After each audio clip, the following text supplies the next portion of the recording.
গণভবনে শেখ হাসিনা ও তার অতিথিদের জন্য প্রতিদিন প্রায় ১৭৩ ধরনের সুস্বাদু ও রাজকীয় খাবার সরবরাহ করা হতো। হাসিনার শাসনামলে গণভবনে খাবার সরবরাহ বাবদ ২.৫ কোটি টাকারও বেশি বকেয়া বিল নিয়ে চরম সংকটে পড়েছে সরকারি প্রতিষ্ঠান হোটেল অবকাশ।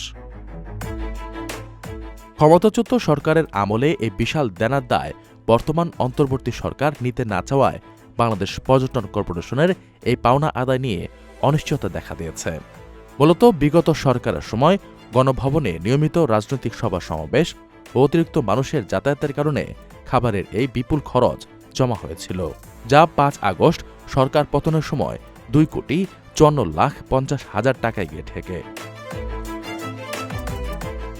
গত ২০২৪ সালের আগস্ট থেকে ২০২৫ সালের জানুয়ারি পর্যন্ত বর্তমান প্রশাসনের কাছেও প্রতিষ্ঠানটির পাওনা দাঁড়িয়েছে প্রায় ৩৪,৭৩,০০০ টাকা। সব মিলিয়ে সরকারের কাছে হোটেল অবকাশের মোট বকেয়া এখন প্রায় ২,৮৯,২০,০০০ টাকা।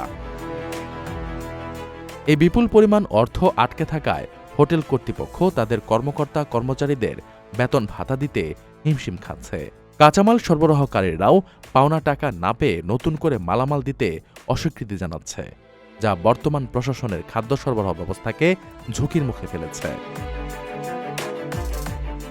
পর্যটন কর্পোরেশনের চেয়ারম্যান সাইমা শাহীন সুলতানা জানিয়েছেন যে বকেয়া আদায়ের জন্য তারা আবারও সংশ্লিষ্ট দপ্তরে চিঠি দেবেন। এরশাদ আমল থেকে চলে আসা ঐতিহ্যবাহী এই সরবরাহ ব্যবস্থা এখন বড় ধরনের আর্থিক চ্যালেঞ্জের মুখে পড়েছে।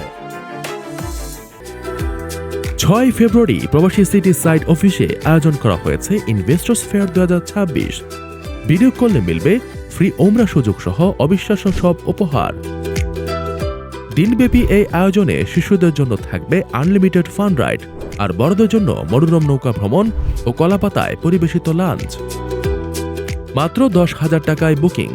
আরও বিস্তারিত জানতে যোগাযোগ করুন স্ক্রিনে দেওয়া নম্বরে।